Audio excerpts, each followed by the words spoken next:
You're watching PEGRI TV, Rhode Island's public access channel.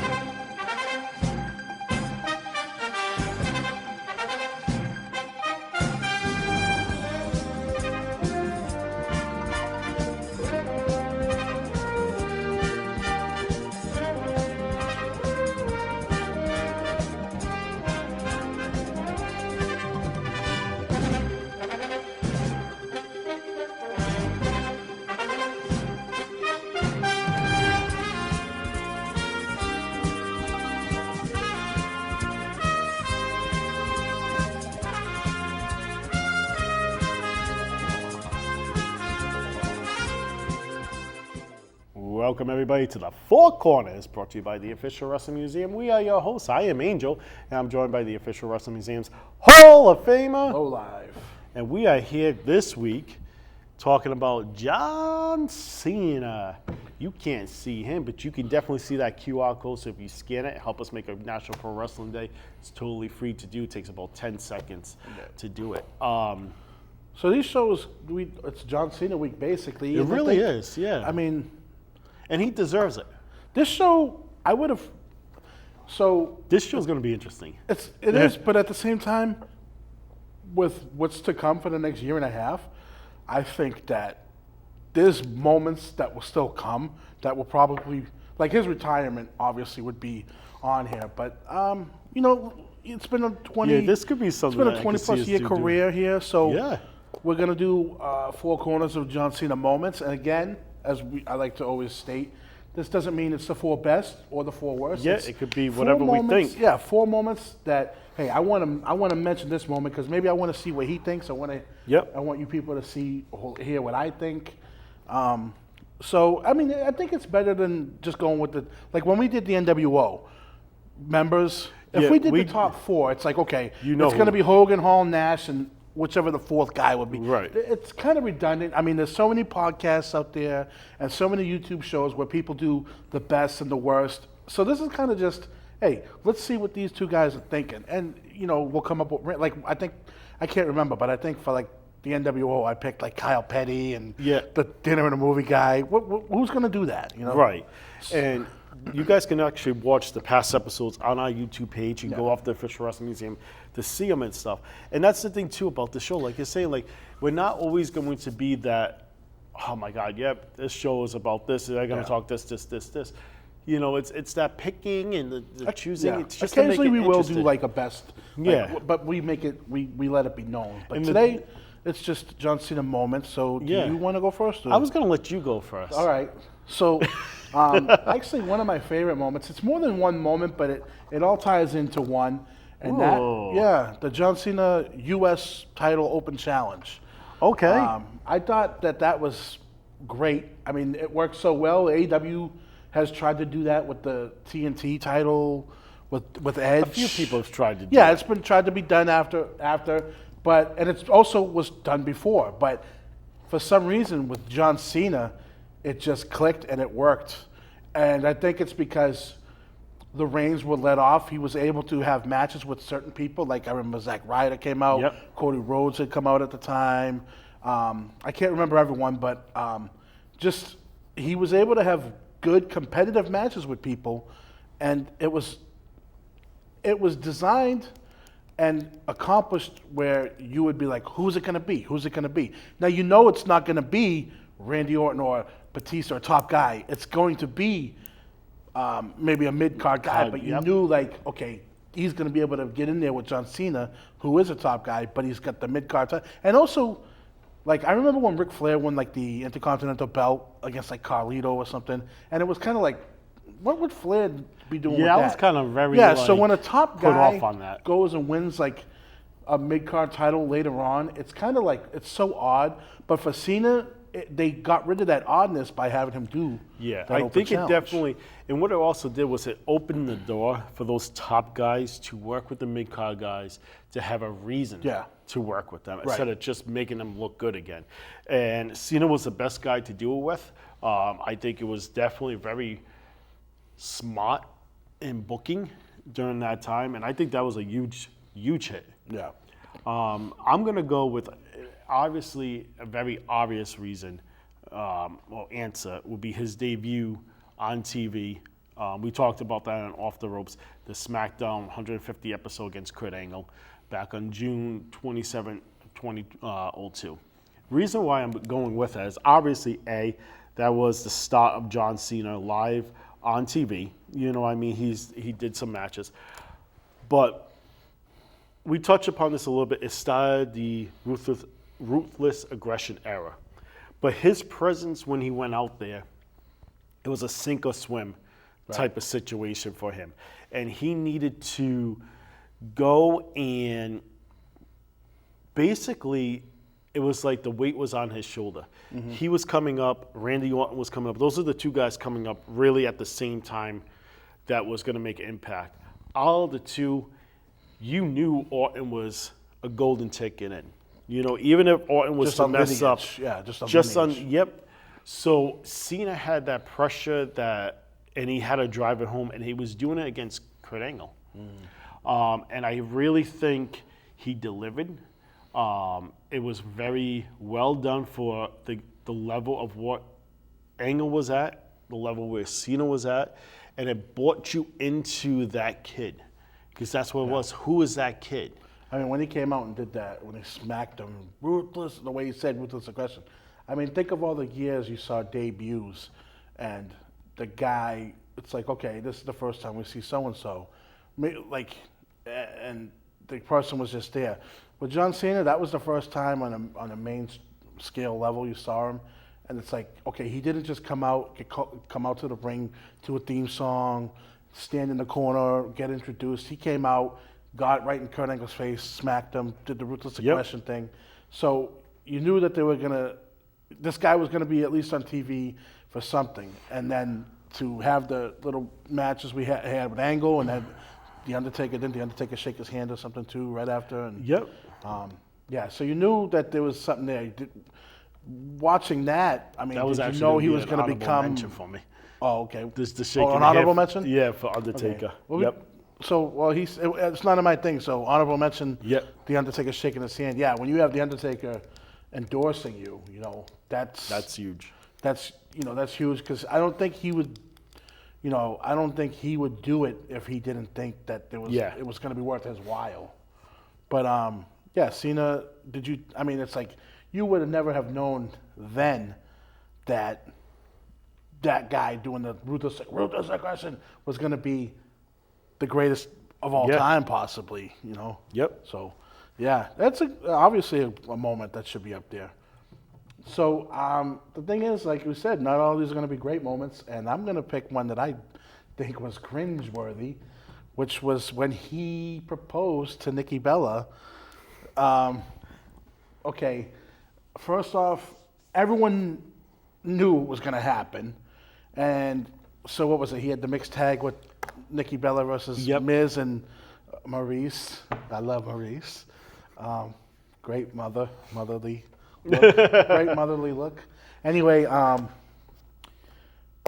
propose, number one, to propose in front of, it's just wrong on so many levels, because to propose in front of the world, let alone, if I'm in a restaurant or something and everyone in a restaurant sees it, it's like, you're going to do it in front of the world? What if she says no? You look like an idiot. So then he does propose to her. Whether they were already engaged or whatnot, I don't know, whatever. But if this was just a work for this aspect of it, let's take it and say it wasn't and it was real. Like, then they break up shortly after, and it's like, now you go back in time and you see that and you look like a clown. Because you proposed to this woman in front of millions of people, and now you're not even together. I remember they were supposed to release.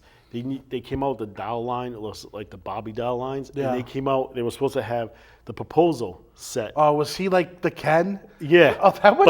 But they that's a pretty cool. Yeah, but they never released it. It was supposed to be a 2-pack. She was on his knee and everything. That's actually pretty good. I like that. He's I like a Ken doll. Yeah. All you gotta do is take like a Donnie Wahlberg, New Kids on the Block doll and change that. Change the hair.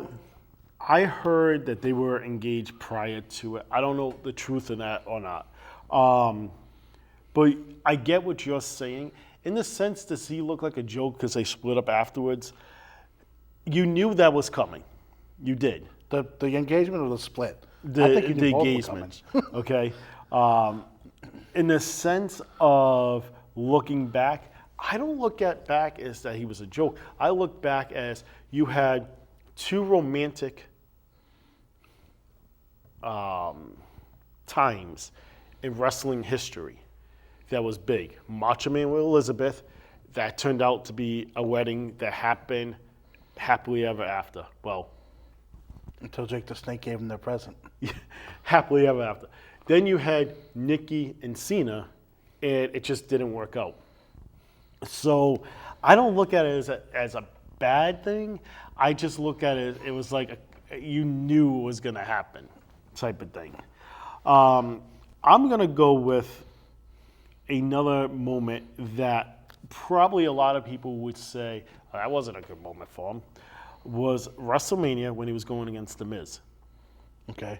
And the reason for that is not only The Miz got concussed during the match, his documentary says that Cena took care of him, but Cena put over the younger talent at WrestleMania.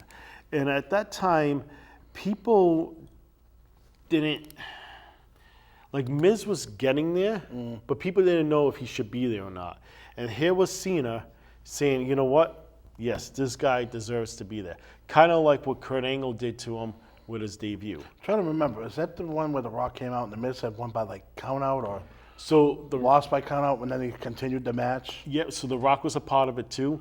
It was obviously the setup Rock and Cena. Yeah, it was for the setup and everything. If I'm not, I don't know if he came out. Like I didn't get to watch the documentary yet on The Miz or the biography thing. So maybe they break this down. But I thought I heard that The Rock was sent out just because they thought he was concussed to help buy time.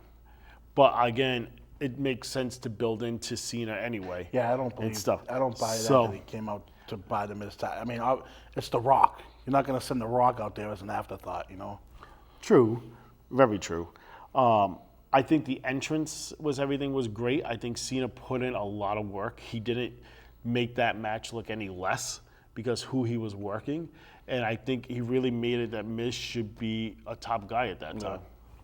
Now, with this, there's so many moments. So, I mean, Yeah, we could you do know, 80 I of these know shows. that some people have said, like, I can't believe you didn't pick this or pick. But Yeah. remember, we only have 4. We only have 4. And we this- have our thoughts of how we want Right. to Right. our vision of this show I at know, this like, moment. I know, like, Dude, that's not the word I was looking for. well, I know last week we did patriotic characters, and someone said, "Why didn't you pick so and so?" Like we didn't even mention like Kurt Angle. No. We didn't. Just Yep. because we already had, you know, whatever. So my next one also, I don't think is good on John Cena is with the whole Nexus angle. Really? I think that he should have you know, they did. I didn't like how that went down. I know it's more than just one moment. It's an angle though. Yep. And I think that Cena should have, he should have lost to the Nexus and put Wade Barrett over and put the belt on him. That, in my opinion. And So I think so from what I heard, Barrett had talked and said Cena just didn't agree with that, and Cena the person was like, no, we're not doing that. And So I think that's what I heard too. I think Wade should have won the belt. I think if that's true that Cena said no or whatever the decision, I think it was because they didn't want the belt to be on a group.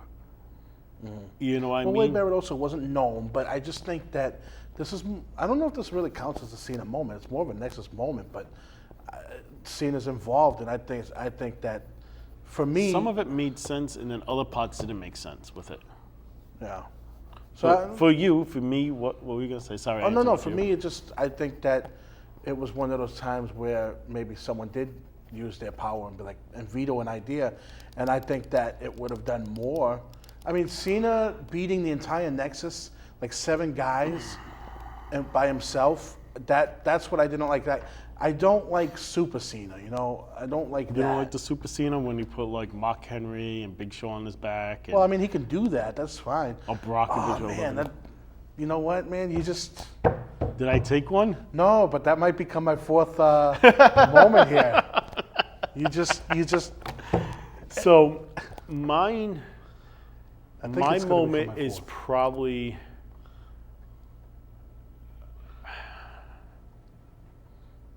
I think, for me, when you look at John Cena, there's so much with him Yeah. that he does that's just not a camera role.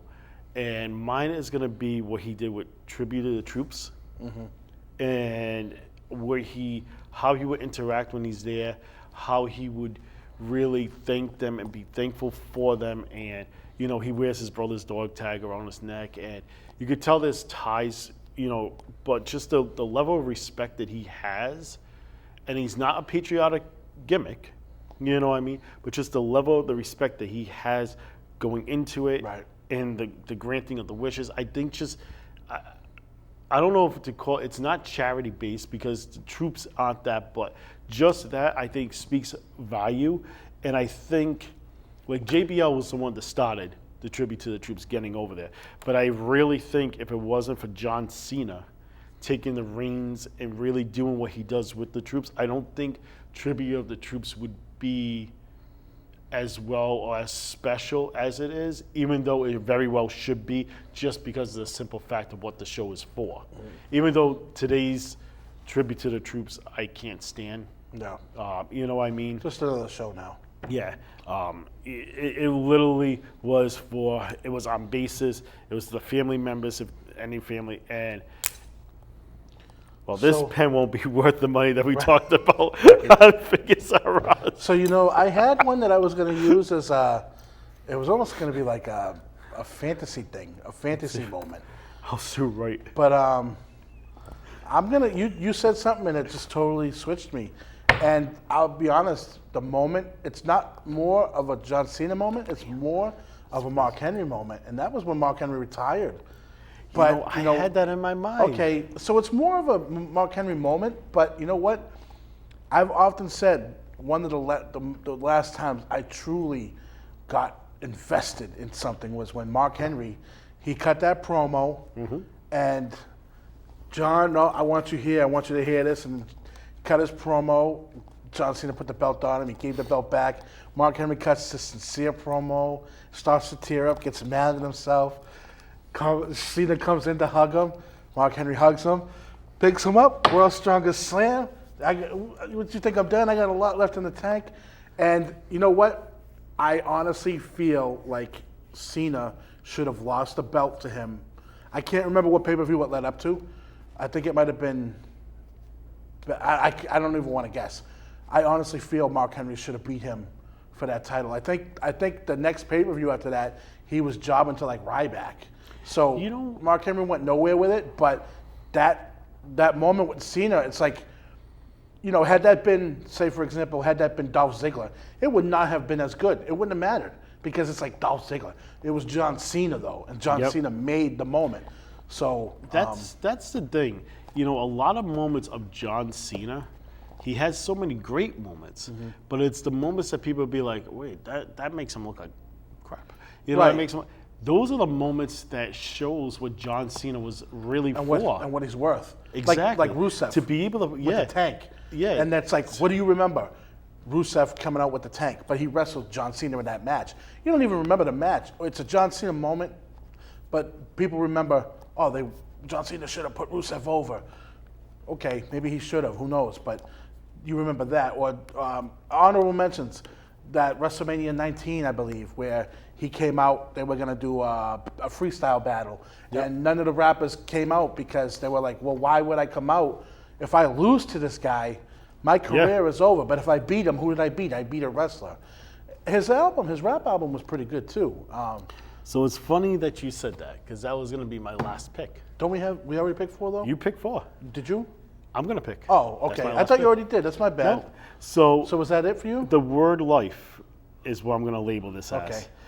he started rapping in the back or on a plane, I think, and Stephanie heard Yeah. it.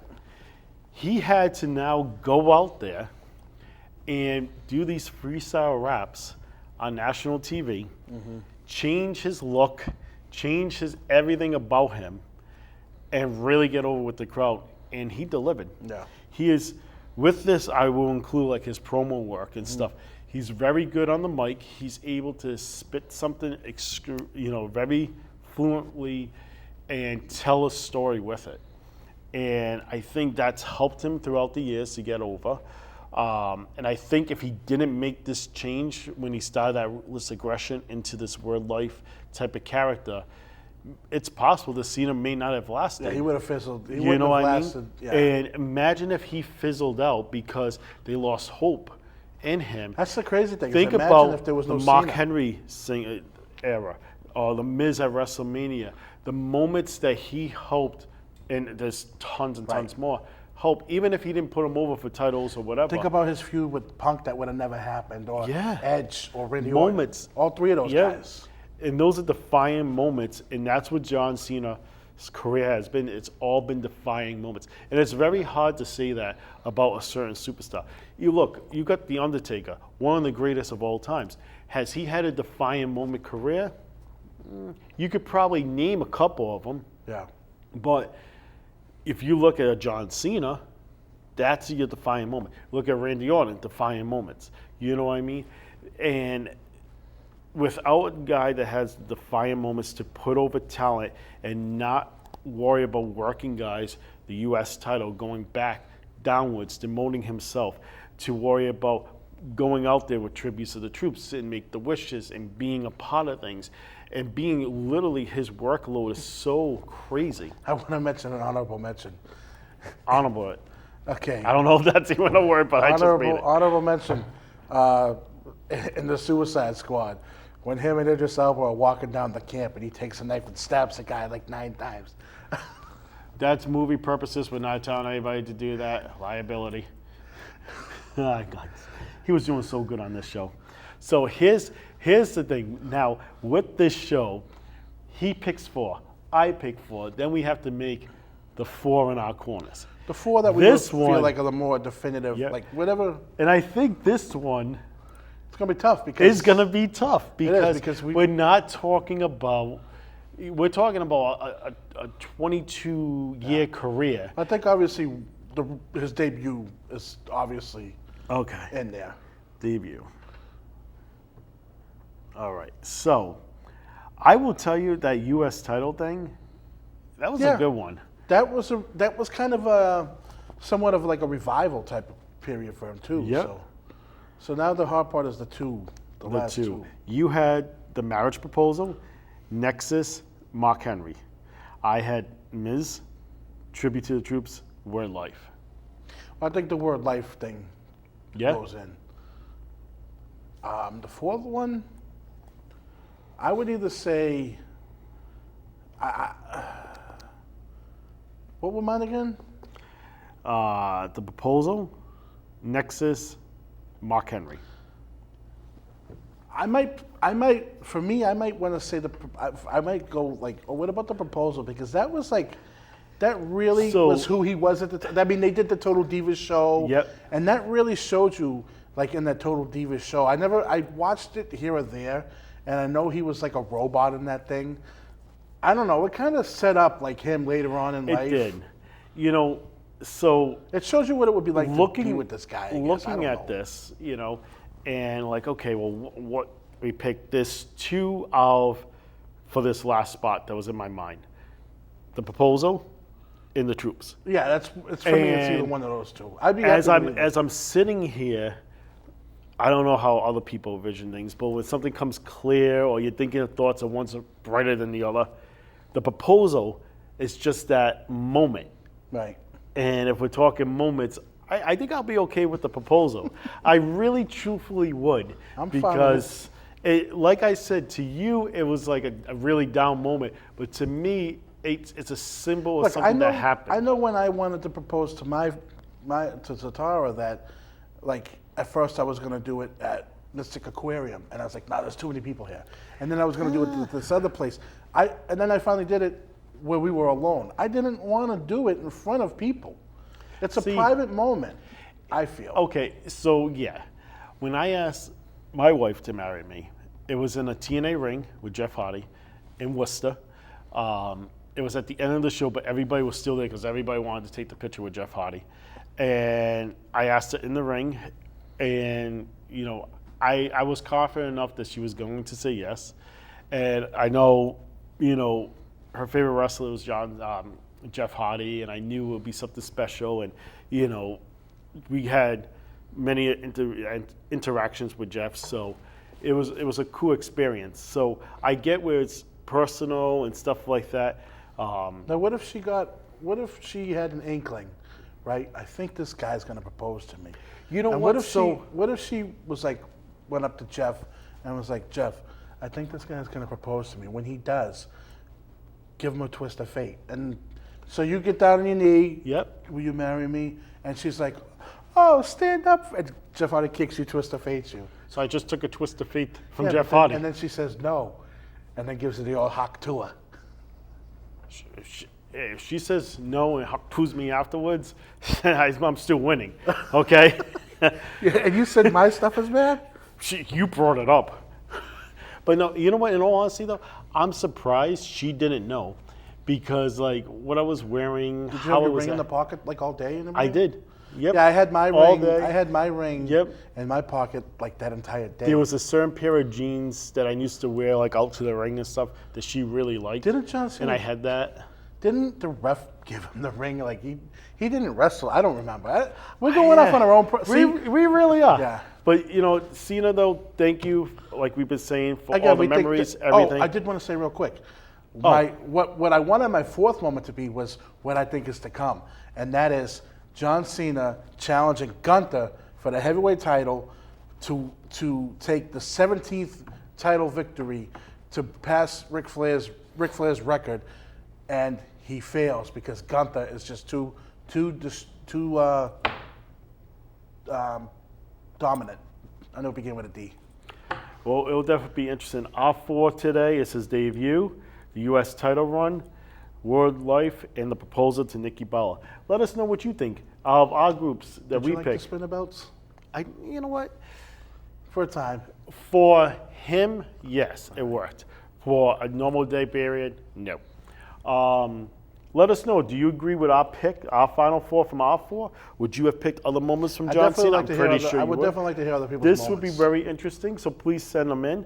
If you want to check out past shows and let us know what you thought of that, our YouTube channel. Check out the official Wrestling Museum for all your wrestling needs. Check out our Smile Up page. Smile with your thumb up. Spread more smiles than hate in the world. We have a lot of new people that's on there as well too. And take our QR code and scan it, and it takes 10 seconds to sign our petition. Is there anything else you want to say? Just come back next week. Who knows what we're going to throw in the corners.